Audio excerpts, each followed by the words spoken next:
C'était vraiment moche. Nessib et Tomis, là encore, c'est deux joueuses que tu connais pas du tout.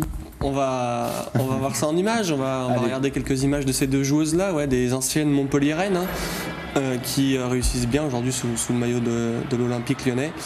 Des joueuses pétries de talent. Alors il y a d'un côté la technique de Louisa, la vision du jeu, et de l'autre côté la puissance, la vitesse d'Elodie Tomis, l'explosivité. Là, pour le coup, Patrice, il y a beaucoup d'explosivité et de vitesse du côté d'Elodie Tomis. Oui, Elodie Tomis, ouais, c'était une très très bonne joueuse. Hein. Bon, elle va très vite.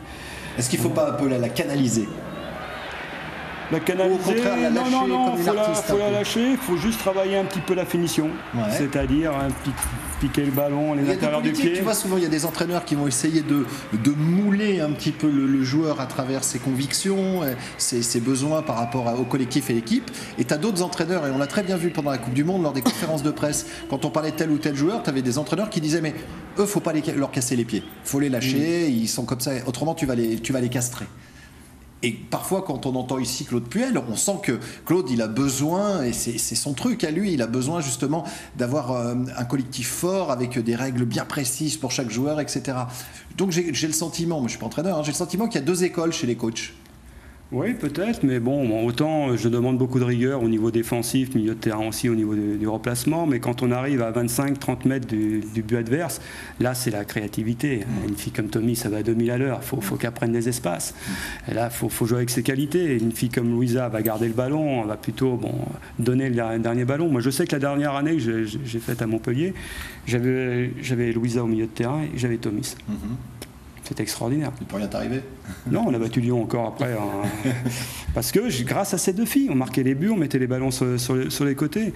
Non, il faut laisser ces joueuses-là qu'elles jouent le plus près possible du but. Et c'est ce côté aussi. Bon, nous, on donne des consignes, tout ça, c'est important. Le remplacement aussi, la récupération, mais il faut qu'il y ait un petit peu ce génie, cette créativité. C'est ça aussi, ce qui est important. L'entraîneur, c'est comme le spectateur. Moi, quand je vois une fille de chez moi qui enroule une frappe de 25 mètres dans la lucarne, une reprise de volée qui tente un geste, c'est extra. À l'entraînement, ça sera la même chose aussi, autant. Mais défensivement, beaucoup de rigueur sur les balles arrêtées, tout ça, pour ne pas prendre de but. Et après qu'on s'éclate offensivement. Est-ce qu'il faut, pardon Guillet, excuse-moi, est-ce qu'il faut prendre bonne note lorsqu'on est coach et qu'on arrive et qu'on reprend une équipe avec Farid Benstiti par exemple, qui avait son système, sa philosophie, sa manière de voir le foot, est-ce qu'il faut en prendre bonne note lors du discours qu'on va avoir en arrivant, ou est-ce qu'au contraire il ne faut pas se polluer avec ça, dire maintenant voilà, la page est tournée, c'est moi le coach et c'est comme ça qu'on va travailler? Bon, disons que moi c'est un peu comme ça. Hein. Bon, c'est vrai qu'il y a un héritage difficile parce qu'il y a quand même 4 titres de champion de France derrière. Farid a fait du très bon travail. Bon, après, je viens avec mes méthodes, une certaine façon de jouer aussi. Bon, je pense que c'est un travail assez rigoureux, des règles strictes, mais, comme j'en parlais tout à l'heure, beaucoup de liberté dans le domaine offensif et que les filles prennent dans cette rigueur quand même beaucoup de plaisir. Beaucoup de plaisir. Et j'ai le retour assez souvent. Je vois une fille comme Louisa Nésib, qui en a bavé pourtant avec moi à Montpellier. Hein. Et je dis, franchement. T'es casse-pied ?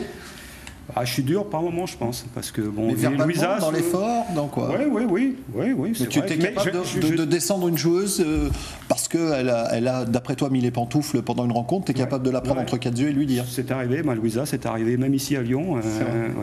Elle est sortie à la mi-temps. Je lui ai expliqué qu'on menait 1-0. Elle avait marqué pourtant, mais qu'elle faisait aucun effort dans le replacement, tout ça, qu'on jouait à 10.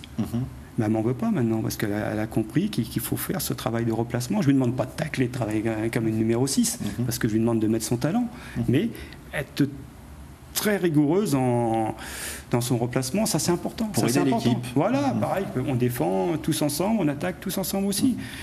Bon, elle a une qualité supérieure, c'est qu'elle a la technique. C'est comme Camilla Billy, c'est comme ces joueuses-là qui ont un talent supérieur et qu'il faut s'en servir. Mais attention, c'est pareil, c'est le vestiaire, c'est sur le terrain, il y a des règles, il faut les respecter. Et je vois pas pourquoi qu'une fille au milieu de terrain, numéro 6, va courir à droite à gauche pour récupérer les ballons et que ça soit notre numéro 10 à côté qui peut-être notre meneuse de jeu qui un petit peu se la joue tranquille. Ça, c'est pas possible. C'est pas possible. Est-ce que vous savez, pour un petit peu continuer dans l'angle de la question de Bart, dans quel système vous avez envie de faire jouer cette équipe-là, ou est-ce qu'il faut attendre déjà que le recrutement soit bouclé? Je vais vous dire une chose, c'est que souvent en cours de match, je voyais avec Montpellier, on jouait 3 à 4 systèmes différents pendant le match. C'est un peu on change, Claude Puel. 30 secondes, j'ai un petit peu starter sur le terrain, on change, on passe, on peut jouer avec 2 numéros 10, on peut jouer avec juste un numéro 6, 3 joueuses offensives, 2 attaquantes. En fonction de l'adversaire ou en fonction de... Pas forcément. Réputation d'avoir plutôt une équipe, pas type, j'exagère, mais d'avoir un système bien à toi et d'avoir ta patte, quoi. Ouais, peut-être, mais en cours de match, je vois souvent le Paris Saint-Germain, on les surprenait d'une certaine façon, en jouant plus offensivement. Je pense que sur le deuxième Challenge de France, on venait de prendre 3-0 chez nous contre Lyon en championnat. Je pense que Lyon nous attendait peut-être dans une dominante plus défensive. On a attaqué, on a marqué 2 buts rapidement. C'est de surprendre aussi un petit peu. Et c'est pareil, on parlait de Thomis tout à l'heure. C'est pas en demandant à Thomis de jouer arrière latéral comme certains joueurs pro que je vois de temps en temps. C'est quand même d'aller percuter, de profiter de sa vitesse dans les 30 derniers mètres, être capable de me faire un bon centre en retrait ou même d'aller marquer comme elle l'a fait sur ce deuxième Challenge de France. Pour revenir aux garçons une petite seconde, est-ce que tu trouves par moment que techniquement et la manière dont on utilise les joueurs, justement, c'est gâché? Oui, quelquefois, ouais. Quelquefois, ouais. J'ai vu, c'est vrai, c'est peut-être un petit peu prétentieux de temps en temps, mais... Tu as le droit d'avoir un avis, oui, quand je regarde les matchs, quand je vois l'équipe d'Angleterre se faire contrer de la façon qu'elle s'est fait contrer contre l'Allemagne en Coupe du Monde, pour moi, c'est des grosses fautes. Surtout pour des entraîneurs quand même qui sont des grands entraîneurs. Patrice Ler, c'est un petit entraîneur, mais Capello, c'est quand même un grand entraîneur. Et se faire surprendre comme ça sur un corner... Non, moi si ça m'arrive, franchement, mes joueuses vont en prendre pour leur garde. Ça, je peux vous le dire.